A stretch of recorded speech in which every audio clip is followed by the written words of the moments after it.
Yo, what's going on, guys and gals? Dat here, bringing you another NFL DraftKings Sunday slate picks video. Going to be changing things up this week. If you watched my other videos, I usually make my little card showing the pricing information and I talk about each player, but it was growing to be a little too time consuming, so I decided to take an alternative, more dynamic approach.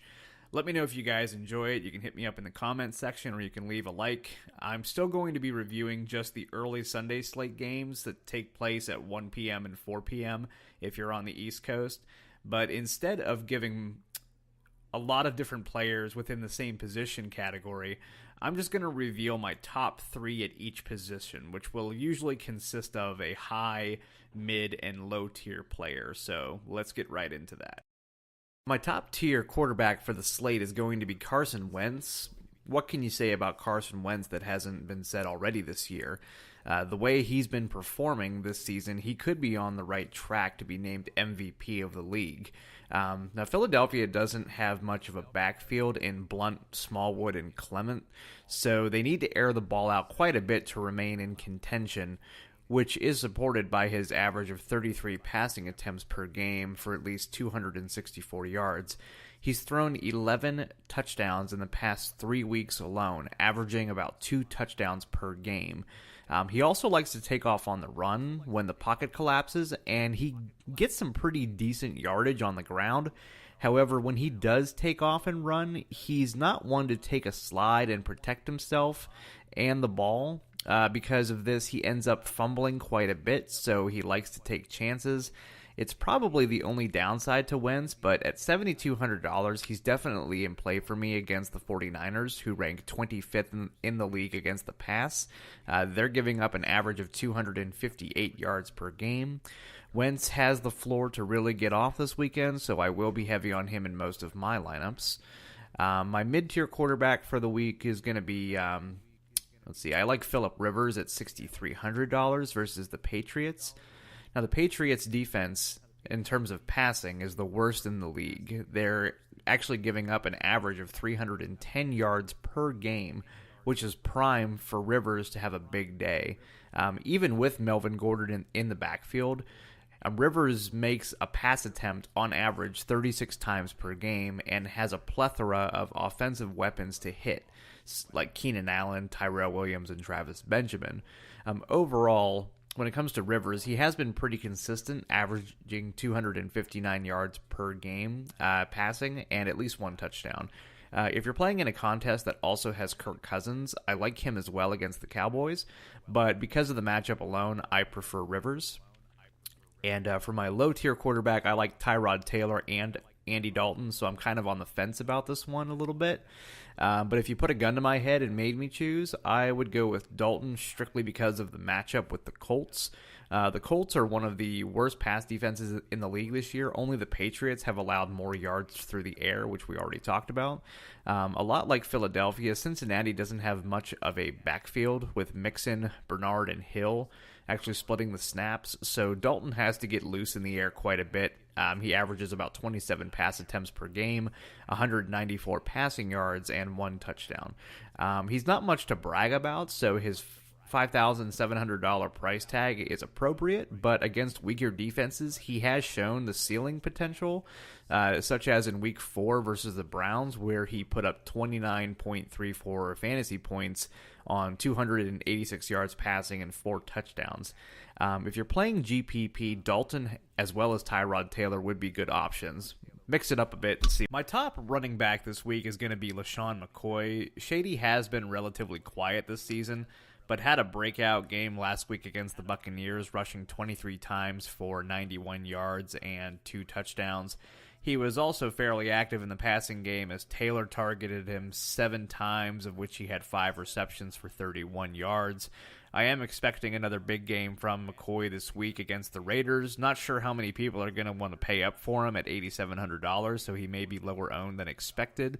But he does have the floor to get it done for us this week. Not to mention the Raiders just gave up 100-plus yards against Kareem Hunt, so even more reason to take a look at Shady. For a mid-tier running back, I like Jordan Howard versus the Saints. Everybody is talking about how the Saints' new defense is fire, but then they turn around and give up 131 yards rushing to Aaron Jones last week. With Tariq Cohen no longer a factor in the backfield and Trubisky not showing anything noteworthy in the passing game, I expect Jordan to run the rock quite a bit, and at $6,800, I feel he's worth it. Now, for lower tier running backs, there's a lot to consider. Marshawn Lynch is out on suspension after contact with an official in the last game. So Jalen Richard and DeAndre Washington will be splitting the backfield touches. Now, Buffalo has been pretty stout this year against the run, but it may have good GPP potential. Joe Mixon has had is having a pretty good matchup this week against the Colts. He's nothing too special either, though. Most of the time, the Bengals are playing from behind and need to throw just to remain in the game. So the entire backfield for the Bengals has been frustrated, and they have made those feelings known in the media. So it's a crapshoot with Mixon. Probably the safest option, and probably my pick for lower tier, would be for LeGarrette Blount. He's their red zone option, and his specialty is kind of drilling it in for touchdowns when within the 5-yard line, which with Carson Wentz at the helm, that happens quite a bit. It hasn't happened recently, but the Eagles have faced some solid run defense in the past weeks with the Redskins and the Panthers. But against the 49ers, and at his price of $5,100, he could see a lot of action. So for my lower tier running back, I'm going to go with LeGarrette Blount. I have two choices this week for my top tier wide receivers, AJ Green and Keenan Allen. You can stack these guys with Dalton and Rivers respectively for even more action. Now, Pittsburgh shut down AJ Green last game, but I feel he's going to bounce back this week against the Colts, who I talked about earlier as being only the second worst pass defense in the league. Not much else other to say other than it's AJ Green, and we know the amount of upside he carries, so it's a no-brainer. Now, Keenan Allen is also an excellent option this week against the Patriots, who, again, are the worst passing defense in the league. One thing that can be said about Keenan Allen is the consistency he has. He averages 9 targets per game. If you take Tyrell Williams and Travis Benjamin's targets averages and combine them, Allen still outperforms both of them together. So, again, this is a no-brainer. I will have Keenan Allen in as much as possible at $7,300, which is truly a bargain considering the floor he has.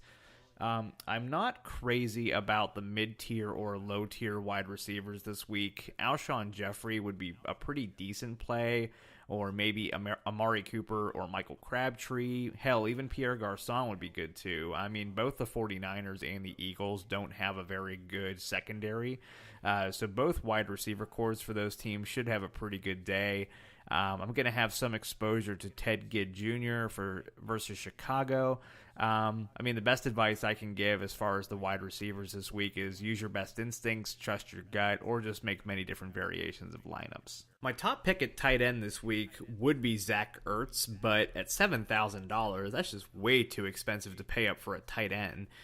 Sure, he has a lot of upside, but Jesus, that price is crazy. I mean, it is Zach Ertz, and he probably has the most rapport with Carson Wentz, so if you're willing to stack Ertz and Wentz for the rest of your week, then your receiving cores will need to be under $5,000 each just to enter the tournament.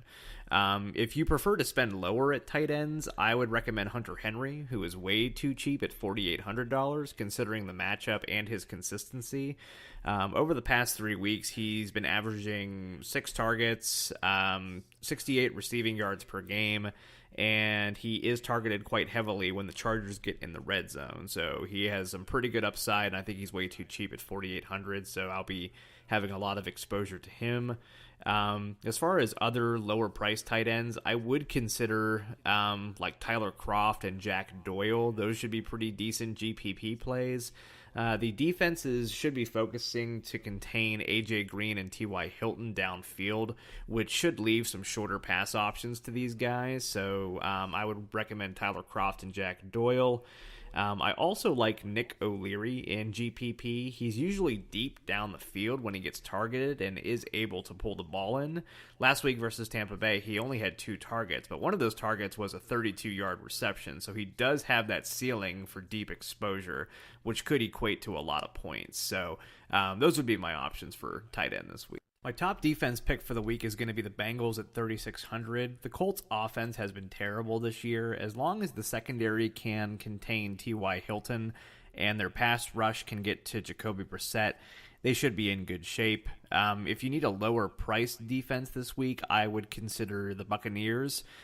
Cam Newton has a shoulder injury, and if he does play, he most likely won't be throwing it deep down the field, which has been the Bucs' weakness all season. We already know that Carolina doesn't have a run scheme, so as long as they can contain the short pass game, they should be in good shape to keep the Panthers from scoring, and they should have a high total game. So I like the Buccaneers this week. And that's going to do it for week 8. Thank you guys so much for checking out my videos. Gotten 8 subscribers so far. The last video had over 200 views. So momentum's picking up. I really appreciate you guys coming to check it out.